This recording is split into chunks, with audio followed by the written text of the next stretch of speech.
Welcome to another episode of our podcast. My name is Marcin Ruman, and today our guest is an experienced commercial filmmaker who helps nonprofits raise funds, awareness through the power of storytelling and video. His name is Jason Ellinger. Jason, thank you for your time and welcome to the podcast. Absolutely. Happy to be here. Always happy to support anything that you're doing as well. You're one of my favorites. So yeah, I'm here for it. Jason, first of all, I wanted to say thank you for being our partner. We've been partners for over 2 years. So that makes it even special. Before I moved to the US, we met through one of our common clients. So that's amazing. But I invited you specifically because you are a pro and your team in storytelling by using the medium called video. And video is such a wide word. Before we jumped on the podcast, we talked about going to sort of film school and then being able to troubleshoot the camera and everything. It's just the whole field, technical field, and then you have the story. So it's there's so many elements. It's the science. So I'm glad that Beard and Bowler, Beard and Bowler, exactly how you guys can see the Beard and Bowler right there, is with us on the podcast. And I want to start with the first question before we get to your story. When Beard and Bowler was created and why? Created in end of 2016 after meeting with my partner. It's kind of coincides with my story. But I've been doing video professionally since 2007. I launched with what was then considered a luxury item just in time for the 2008 recession in the US. So that was a fun couple of years to navigate. But fast forward a few years later, I'm getting married. I need a bit more of a stable income. And I took on a day job with the news. And that was just fires, shootings, stabbings, murders every day. And the low point for me was going to an 11-year-old's funeral and the reporter just kind of nudging me and saying, make sure you get the mother. And at that point, I'm like, what am I doing here? What am I putting out there? But maybe somebody will see this. Maybe somebody will learn and I won't be back here again. And I'd be back there very next day, very next week sometimes. And I'm like, I don't think what I'm doing is helping society. I think it's actually harming society. And I want to do something that's going to make an impact. So I started meeting with my guru at the time. And he really kind of nailed down what do you want to do? And I'm like, it's still video. I still think video has the most potential to impact the most people in the world, especially in this digital and social media age that we're living in. But what specifically? And I proceeded to tell him a story that had really touched me when I had worked at the news of just an everyday hero who is an urban farmer. And he's like, I would love to tell those stories too. The problem is there's no money in it yet, right? So you figure out that and then I'm on board with you. And we started with our why, which was very, very important. I think for any company to just start with why and figure out what that is and work backwards from there, reverse engineering. We knew what we wanted to do. How could we make a living at doing it? Not get rich, but make a living at doing something meaningful. And we met for about 2 years. We passed books back and forth. He's a speed reader. And then I listened to audiobooks when I was putting on 120 miles a day, working with the news, driving all around. So we passed back and forth business books, and really kind of thought intentionally, how are we going to do this? And then end of 2016, we formed the company officially, and I asked him to come on board, be my business partner. And that's when the company started. So it all kind of ties in. Sorry to answer your question in the story, but it all kind of ties into the story of when we started. And my guru became my now business partner, Matt Carpenter. So I'm really happy with how this ended up, starting with why, working backwards from there. And we have to come back to that constantly. But what we're able to put out there in the world is even when we take on the corporate clients, has been really positive stories, impactful stories that can inspire change. And that was the whole goal. So amazing. Thanks for the intro. And then that was exactly the point I was going to make, because I'm not such a good storyteller like you guys are. I'm learning. So the moment you jumped in on the podcast, boom, we got the first story, And then that's why I want to convey to people here within that 30 minutes, whatever we have.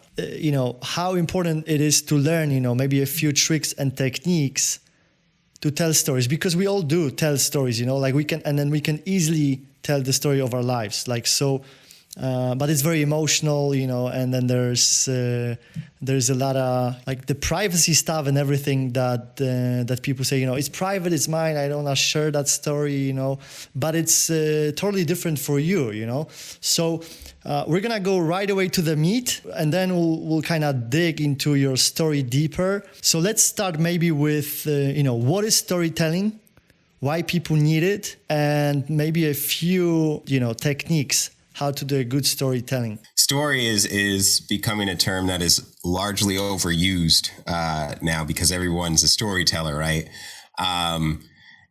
It's probably one of the most ancient ways to convey a message that we have, from people sitting around a campfire before technology, talking about how they went on this hunt and almost got killed by a bear, or how they went out and harvested the field and almost chopped their finger off. Like, there's always been a story, and there are certain people, you may know them like right in your family, who can really tell a good story, and then others who have like a really good story to tell, but like they just fumble through it and don't know how to do it, and they can't build the tension like Uncle Harry does, or whoever that is, that really good storyteller.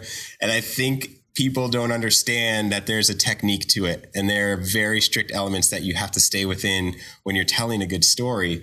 And we've had people like that are branded storytellers come to us and say, I thought I was a storyteller, but you guys actually have a science and a technique to it. And it took us a few years. When I started in 2007, I didn't have that. And my partner kind of had it. He wrote like a couple books, but like no one was buying them. So he really comes from the psychological and sociological study of human behavior. But when we were able to put those two things together, we're like, oh, this is how they're supposed to work together, and really worked on honing our story. And now we make sure like almost every production we do falls within that story structure that we didn't invent. We just figured out how to take and adapt for real people interviews, documentary style, because it's a whole different technique to craft a story with real people who don't know how to tell their story, but do have something interesting to say. So the structure, you want me to just kind of dive into the structure that we're going to dive into the secret sauce. I promised people that I'm going to invite, the best guy, the best video guy that I know from, where are you based? New Jersey, tri-state area. Exactly, in your beautiful, colorful studio. And I promised you guys gonna get the secret sauce. So go ahead and give us the secret sauce, because everyone was, hey, where's the secret sauce? Okay, it's coming. Oh man, you want me to give away our formula, our secrets? It's okay. It's right on our website. And I remember you like, but what's the value? What's the value if people like wanted to engage? Like, if we could sort of package like the value that people are gonna get really here from you right now, what would be the price tag? Is there something we could put on that what they're gonna get right now? Yeah, I mean, this is the formula that we use for all of our productions. And I mean, as far as what we charge, it's in the 5 figures. It's not cheap, even for nonprofits, but we want to make sure before we engage with somebody that they're going to make their investment back night one, or something close to that on night one, and then continue to be able to use it for years to come.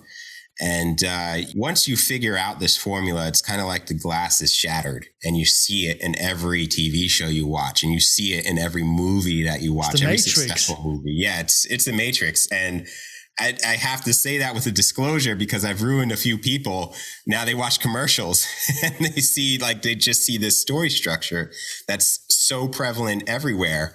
And once you understand this and study it and become a student of it, you understand like how Disney Pixar is so successful. They've mastered this, and they know how to do this from end to end, from scene to scene. It's the same thing on a cycle. And they can repeat the process. It's unbelievable. And they repeat the process. And then James Bond comes out 7 times, the same movie, exactly the same thing. Yeah. And people are paying for the tickets. Right. Yeah. And it's that formula. So that's the value in it. Like, you can take this. You're obviously, most of your audience is not going to take this and put together a crew and shoot something and interview somebody and put together an edit. You know, like, most of the audience is not going to do this, but you can do this in your blogs, your email newsletters. When you're taking your cell phone, you're shooting your own video. Like, you can keep people's attention just by this, you know, like, you don't have to have all of the fancy gear to do so. This works for written content as well. So yeah, I guess I can get into our secret sauce now. So let's ask them. Are you guys ready? All right, cool. So in every story, there are 6 to 7 elements of story. And these don't change for almost any movie that you have. I'll tell you them right up front. The character has a problem. That character then meets a guide who gives them a plan and then calls them to action. And that action either results in a comedy, a happy ending, or a tragedy, a sad ending. And once you're able to structure things that way, it changes everything. So if you think of the movie Star Wars, who may be the guide in that movie? And we think about this as we place ourselves in, like, Luke Skywalker's shoes, right? Like, Yoda is his guide, one of his guide. Obi-Wan Kenobi is another guide. You know, and the guides can shift throughout the movie. But they play an important role, and it helps us put ourselves in the hero's shoes. And I think that's where businesses and nonprofits, our target demographic, make their mistake. They position themselves as the hero, as someone who's going to come in and save people. And we have to understand that as businesses and as nonprofits, we are not the hero of the story. We're the guide in the story. And that's a very important part to understand. It's about your client. You're about your end user. It's about them. You're just there to reinforce that and to show people how you've guided them. So the most important part of any story is the problem. And this is why we started doing pre-interviews. It's just a Zoom pre-interview, but we want to make sure that our character, our talent, can clearly articulate the problem or problems that they were facing before they met the guide. In terms of a nonprofit, it's sometimes they were lost, they were addicted, they were homeless, they were broke, whatever that may be, before they met the guide. In terms of business, that's the clients, could be any sort of thing that you have to think of it in terms of problems that you're solving. Like, we did one for a mortgage company. The problem that our character was facing was that they weren't able to qualify for a mortgage, or the process was so scary that they didn't even want to start because they didn't think they would qualify for it.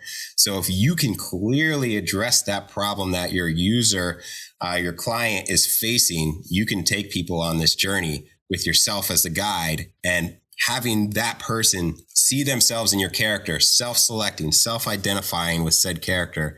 That is huge, because once you have that person self-selecting with that character, that's when you've got them. That's when you have them hooked, and they're going to watch till the end, because they're like, I have this problem too. This is me. They've articulated what I've been feeling all along. How did they get through it?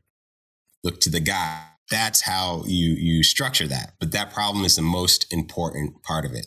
And it should be told in a manner that's going to bring people along for the journey. So we pre-interview and we kind of pull that out of people, what problems they were facing, and ask them to expand on that, because, again, the most important problem or the most important aspect is a problem. So the second part is, once you introduce that problem, you cannot resolve until the end of the video, the end of the written piece, the end of the social media content that you're putting. You can't resolve until the end.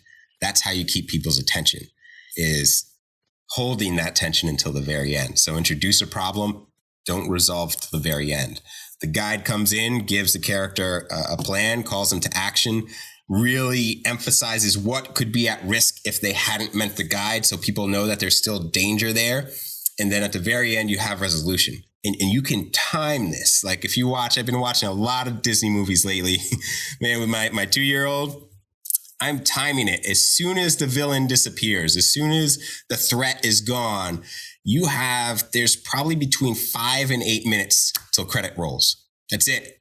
Because as soon as the threat is gone, people tune out, they check out. And these are hour and change movies. As soon as that threat's gone, 5, 10 minutes to credits. That's it. Like they don't spend a whole lot of time. They wrap it up quick because they know they've lost you if there's no threat. And they'll introduce little problems that aren't resolved or that they can resolve at the end. They do it so artfully, but once you resolve, like that's when you've lost your audience. So it's like problem, and that problem stays there until like the end of the movie, and then resolution, then credits roll. So very important, the problem, articulating the problem. People don't spend enough time doing that, and then holding that tension until the very end, and positioning you, your company, your organization as a guide here. That helps to retain audiences' attention.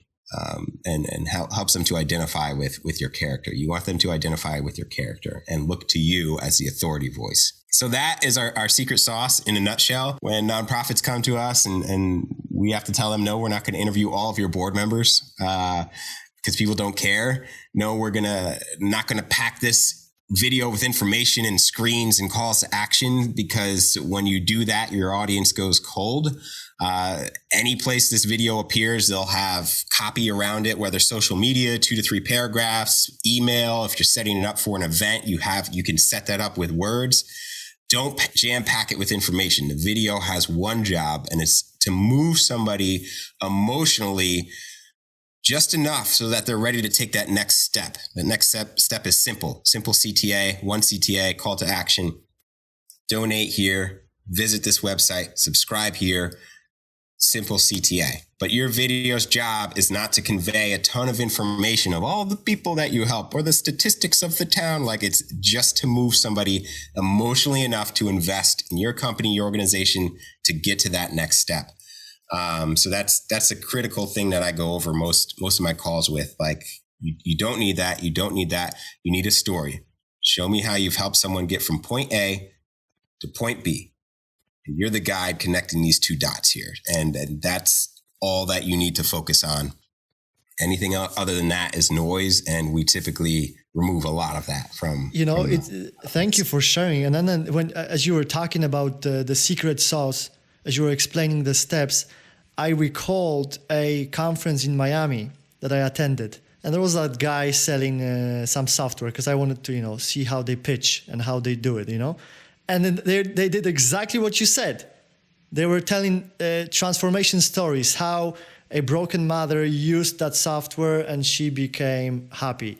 How that guy who is a personal trainer used that software and he signed a lot of clients. How, another person, by that guide, the software company, and they helped them, etc., how they became happy. They've saved time, a lot of money, like thousands of dollars, and they became super happy. And then before that, they were showing so it's all about the transformation, and the guide is the help towards the resolution, right? Is that how I understand? Perfect, yeah. Perfect. So amazing. So we can also use that to pitch. Really, that's right. It's the story is kind of like the pitch, I would say. You get them involved, and then you can also get your point across. You mentioned about psychology, that psychology is a huge part of what you're doing, and very interesting because you're a great technical guy. Before we jumped on the podcast, you were telling how you need to know all the settings in the camera. I have the whatever camera, and I don't even know how to use it. And then probably I could take 10 times from it that I'm doing now. And you're like, oh, it's not focused. You gotta, things like that. I didn't know about that. So you're very, you're technically versed, but there's this huge element of psychology. Is that a big part of storytelling? And do you need to master it, or is it just techniques and just pure kind of sort of process, and there's nothing else to worry about? Yes. Psychology, sociology, my partner is huge on that. And technical guy. I like to make sure the picture is good, but I've picked up a lot from him. I've gleaned a lot from him. He's gleaned a lot from me from the technical. But the most important part is understanding how your target audience is going to respond to this and being able to put yourself in their shoes and think with empathy, and to be able to, if we're on social, create that scroll disruptor. Like, think about how you look at social and how you just scroll. What causes you to stop? What's that scroll stopper for you? And first 3 seconds of any social media piece, critical, right? But once you understand how your target audience, then GWCs, guys with cameras, we call them, who'll just come in and say, all right, what do you want to shoot? All right, cool. You got some interview questions for me? We ask those questions ahead of time before we even engage with the client. Like, who is your target audience? Who is this for? What would be the win with this video? What kind of goals do you have set for this? And almost every time people are like, I don't know, I didn't really think about that. But like, who is viewing this? Who's going to be the end user that's viewing this? Is it going to be in person? Is it going to be digital? Is it going to be a broadcast commercial? All of that changes based on what it is. So it's kind of custom in understanding your audience, but like it's super. If you're a marketer, you understand the importance of demographics and understanding how your audience thinks. Using those to kind of play into video and making that specific is huge. And I just had a meeting today, and a call talking about this specifically, where they're like, company, this is common too. We have 3 different, maybe 5 different verticals that we pursue. We like to pursue this type of company, this type of company, this type of person, and this type of person. And I said, okay, great. Those are all 5 separate pieces, because we're going to pick somebody who represents that persona the best. And that's who we're going to speak to. That's who we're going to talk about. And we're going to dive into their story, see what they're all about, what makes them tick. Because if you're trying to attract that person to your business, that's who you want to speak to. And that's whose story you want to understand and identify with. People see, I think this is a big part of it too. People are hit with like 3,000 pieces of marketing a day that we're just so immune to it. And if from the back of your iPhone, the Apple on it, to the Starbucks cup that you pass, to the billboards, to the radio ads, to the ads that play before your streaming service and connected TV, like 3,000 pieces of marketing a day, like we're almost immune to it. The only thing that's going to make us stop in our tracks is story. And that's why it's so important. If I hear like another come on down $9.99, or I see something on TV, you know what I'm doing? What most people are doing during commercials, picking up the phone, or tuning out or doing something. Like, the only thing that's engaging people is this ancient art form that we've had for so long, is story, whether that's manufactured or real people. We prefer real people, authentic, because our BS meters are through the roof, and we like to talk to real people. But the story is what's going to capture people and what's going to stop them in their tracks. So that's part of understanding the sociology of things and how human beings work. Like, we're hit with so much, we've become numb to most marketing and advertising, So that's why maybe the, hard sell isn't working anymore. That's what I learned from you guys. Yeah. That it's, before, like maybe 40 or something, years ago, it was, you heard, all those sales trainers, like that you gotta be, pushy and etc. Now it's just gentle podcast, we're doing a podcast. Yeah. Just let's do a podcast. Boom. Yeah. Goes. One table, one story, boom. And then you get people into the vortex through the story, and obviously there has to be something of value that you can offer. I also read on your website, and then that's something that I've known for years. But if people go to beardandballer.com, you guys say that you're the hero collectors, and I heard from the secret sauce that there's a hero. So I'm connecting the dots. How does it? What's it mean? So our mission is to make a ding in the universe, as Steve Jobs puts it, and to do so with pumping out the most positive and inspiring stories that we can. Typically, those stories are found in the realm of nonprofits, just because of the people that they're helping and who they serve. The overwhelming odds that people have overcome that we've heard within nonprofits are, it's just a gift to kind of be a part of it and hear these stories of success. And we'll only tell success stories if someone's halfway through a program. We won't work with them because there's chances of them, let's say if it's rehabilitate, they could relapse, right? So we'll only tell those success stories.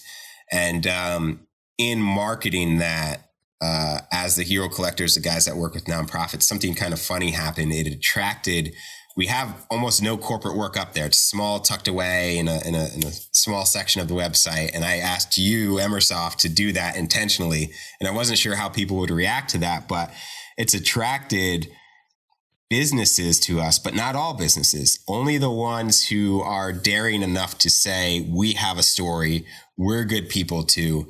It's attracted the right type of corporate client to us. And at that point, we're able to kind of sit back and say, we think we could help you. You guys are good people. We can help you.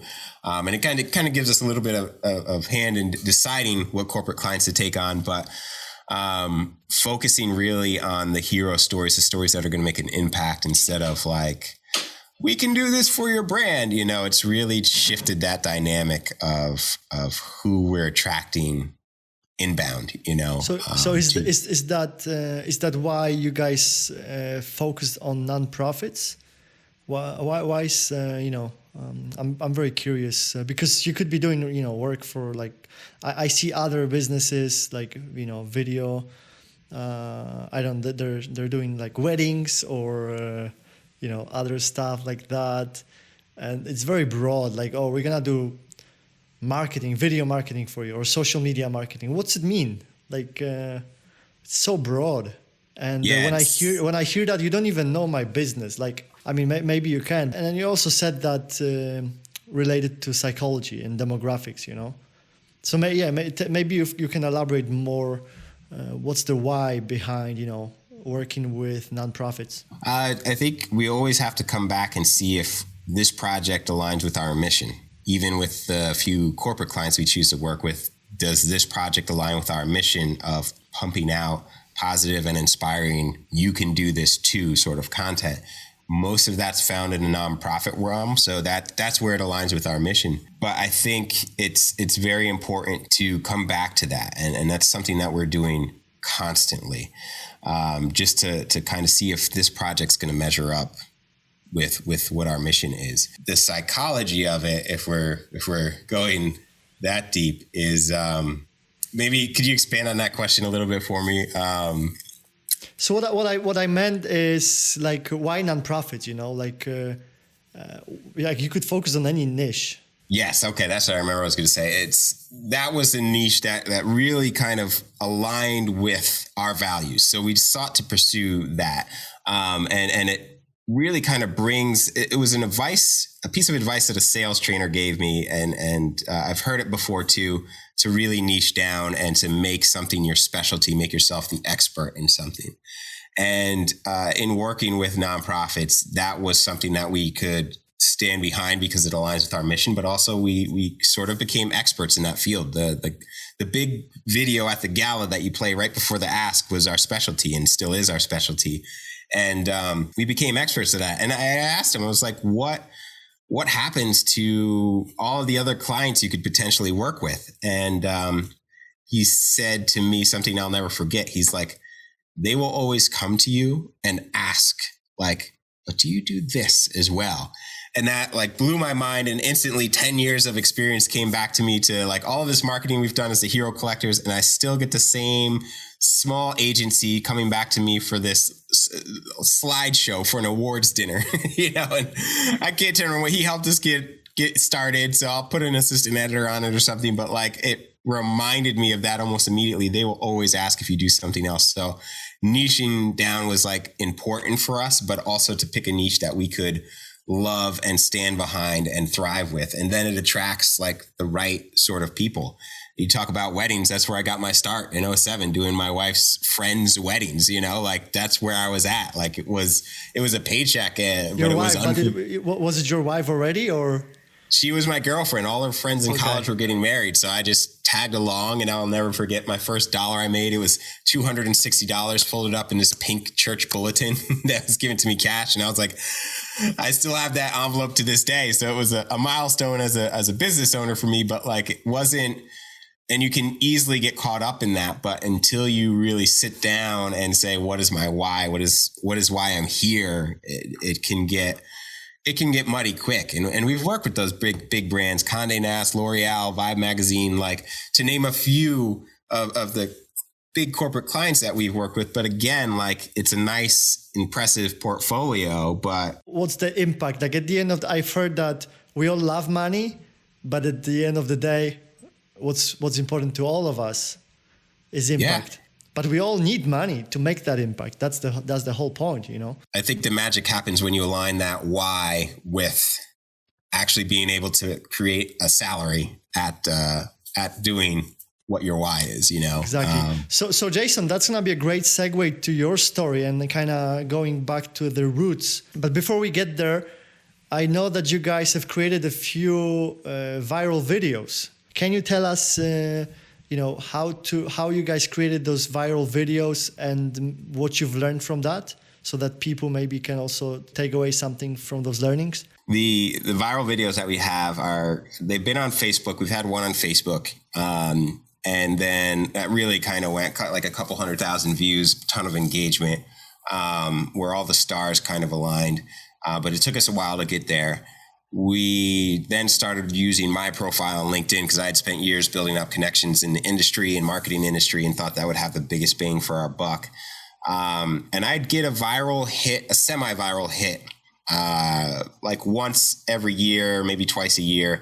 How I define semi-viral is, you quadruple the views you have are quadrupled your following. Like you're following it, let's say it's 5,000 and you get 20,000 views. I consider that like a semi-viral post, not like 1 million likes or whatever, but just like semi-viral, something tangible, right? And I found that I would get that, once a year, maybe something would happen. And it was almost like an accident. Recently, I got into this challenge on LinkedIn, posting 6 times a day. And I was kind of challenged by a LinkedIn influencer who has almost approaching 4 million followers. And it's his business. And he said something to me that blew my mind. He's like, I tell my clients to start with 2 to 3 times. I was like, a week? Yeah, okay, I could do it 2 to 3 times a day. And I was like, like how? And then he's like, and then I move them up to 6. I tell them to move up to 6 times a day posting. And I was like, this is insane. This is impossible. But 4 of us got into a challenge where we were like, let's see if we can pull this off for a week. It's 42 pieces of content, 7 days. And what I learned from that, I went semi-viral on day 2. And then again, like 2 or 3 more days later on that. And it happened a lot more frequently because I realized it was just a numbers game. Like every now and then you're going to get that piece that really shines. But as I got into it, I kind of saw what was going viral, and having that conversation with Matt, my business partner, who studies all the sociology of things, he was able to articulate it a lot clearer than me. But it's creating shareable content and creating content that speaks for other people. So if you're kind of true to yourself and speaking, I hate this phrase, but speaking your truth, there are other people, especially if you're authentic and open about it and vulnerable, that are going to resonate with that. And if you can speak for them, what they can't articulate but are feeling themselves, that's when you have a hit, when you've made something shareable. So there's a few things that I found went viral. Really cool tech, like our business cards are metal. I posted that got a lot of engagement. Family, that personal open vulnerability picture. I posted my kid in a Halloween costume. We were up for Halloween from Disney. I told you I've watched a lot of Disney movies lately. I was old man Mr. Fred, just like 500 likes. That one went through the roof, like me in a Halloween costume, because it's showing the personal side of things. We found that personal posts do really well. Another thing that goes viral to even people with a few hundred connections on LinkedIn, are milestones, big milestones where they talk about how they worked for a company and they didn't respect their time or them as a person, value them. Now they're at a new company after X amount of years, they've made this accomplishment. So big accomplishments worded the right way can just take off on LinkedIn, especially. So the milestones, the personal posts, really cool tech, and trying to figure out how you can articulate something that is going to be what your audience has always wanted to say, but couldn't articulate themselves. If you can put yourselves in your audience's shoes of small business owners or marketers or whatever, like, have you guys noticed this trend? Something that speaks and articulates well what they couldn't. That's when you really have a hit. Something that you would share to your network and be like, yes, this, like if you can reverse engineer and think about your content that way, that is where you kind of get those viral hits. But it's still like trial and error, and it's still going to take 10, 15, 20, 30, 50 pieces before you get that one that really takes off. So, I mean, the lesson there is to produce a lot of content. Not all video, not all photos, could be copy driven, could be polls are a big one on LinkedIn.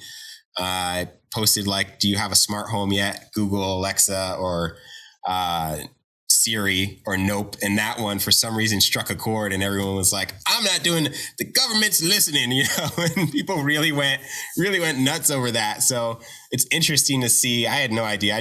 I was curious to know, like, from the 20 people I thought would answer, what that was, but it struck a chord with people. People had an opinion. And if you either don't have that shareable content, but you can make your audience seen and heard and make them the hero, they'll want to jump in so their voice is heard and they have that expert opinion. Like, I use Siri and I hate it, and for this reason, or I won't have a smart home because they're watching. And it's like really controversial with that, right? But if you can give them something that they can add their voice to and their value, people that have an opinion to, without being super political or controversial, like that sort of stuff kind of blows up too, making it about them, making them the hero, not you. If you give them that opportunity to shine a little bit, even if it's in a comment on your post, yeah, that works too. So that's kind of what I learned from, I think I only made 36 posts in 1 week, but making a lot of content in 1 week, and I'm going to try and keep up with it. My editor, Sean's back there now cutting some more stuff for LinkedIn. So, yeah, I think I wore him down last week with that challenge, but, you're making me shy, cause, I'm doing like, one episode a week. So I don't know if I need to cut it more, or like, cause we're doing a sort of long form. I mean, between 35 to like an hour, sometimes 2 hours, depending on the podcast. But anyway, so the takeaway is basically create something that engages people, and that's best through a story. And then the medium could be video, obviously could be a copy, but you guys, your expertise is in video, and then now video is super easy to consume for people. And then another takeaway is that they are the heroes, that they are in control, that they can add their own small brick to something that you're able to get them into the vortex. And obviously we could be going on and on and on, but I know you're a busy man, Jason. I know someone is waiting for you already for another appointment. So I appreciate your time. Appreciate sharing, your secret sauce with us. Any final thoughts? Yeah, just maybe a tidbit for you. You're doing long form content, right? That's okay. Like, I think everything can kind of center around this podcast. You've got stuff for YouTube. You've got stuff for podcasts on Spotify and Apple Music, whatever. You've got the audio. You've got the video. Take this. You have maybe 10 snackable pieces you could drop for social media. And then before it comes out, you could shoot your own promo stuff. Like, I got to talk to Jay and we learned this, and this, gave away a secret sauce. You could shoot promos like that, right? Screen grabs of this, like this could be the epicenter of all of your content. And then you have a good base to build from. So I don't think it's necessarily a bad thing, 1 a week in long form, because that could be like 10, 20 pieces of content for you, right? Just did a screen grab. I'm gonna put it on LinkedIn right away after we're done. Jason, I'm gonna let you go because I know someone is already waiting for you. Appreciate you. We're gonna release that as soon as possible, and I look forward to talking to you more and doing more business in the future. Absolutely. Likewise, man. Thank you. Życie bez gruchy. Jedyny życiowy podcast w Polsce stworzony dla geeków.